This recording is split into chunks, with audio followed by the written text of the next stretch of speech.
Hey, so I thought I'd do a video on this one because I couldn't find any information anywhere on the internet. Basically, I believe the thermostat's gone, which is this on the Vito. So if you look around, there are different variations, but this is definitely what I need. They have changed it as well, apparently a few times now. So it may look slightly different to one you're taking out, but it is the right one if you buy it from Mercedes.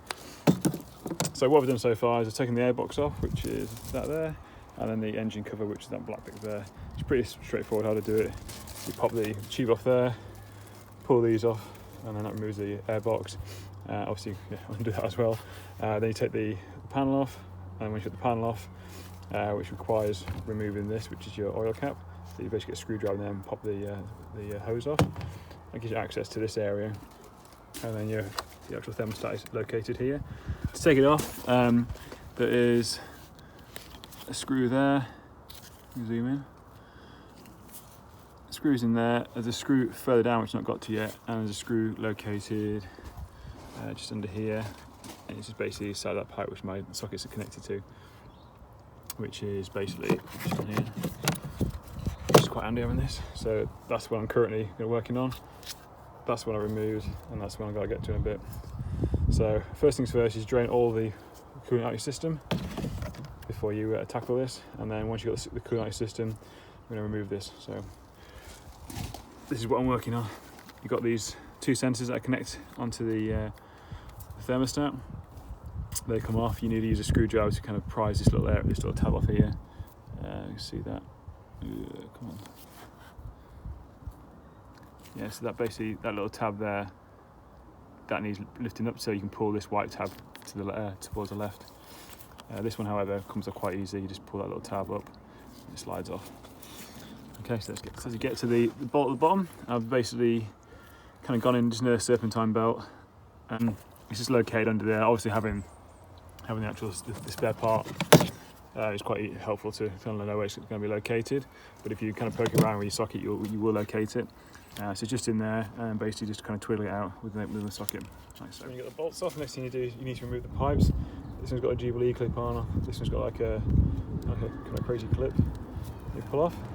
And then you got some of the pipes on the side which you've got to pull off. So it's about systematically pulling those pipes off. One thing it's worth doing is putting some toweling down like I have to cover up the serpentine belt, just because we don't want the belts to come up and get wet. The thermostat is pushed onto there, and the hardest bit was trying to get the outlet valve. I'll show you that one there. Trying to get that pipe off. Basically, because you got to lift it off here and pull that way. So you've got to be quite aggressive to get it off. But we got it off. That's the old one.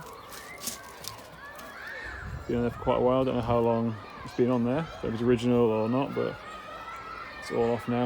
I'll put the new one on. Hopefully fix the overheating problem. The new one in place. It is quite a bastard to do. Basically, I replaced the clip that was on this thing, so I replaced it with a high pressure Jubilee clip, which I actually prefer, and I think they look a lot better. So that's in place. Once you get basically put the bottom part on first onto the engine, and then this comes on second. You need kind of use like a screwdriver to help pry the hose over onto the pipe, and then you can attach the Jubilee clip. So that's how far I've got now.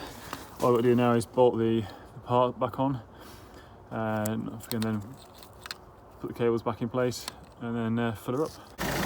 Okay, so everything's back in place, all installed, engine running, just hooked to the reservoir with some fuel in, and run the engine, get them through cycle, heat up, check the level, put the heaters on full whack, and yeah, that's it. Once that's done, check your level, top it up, and good to go.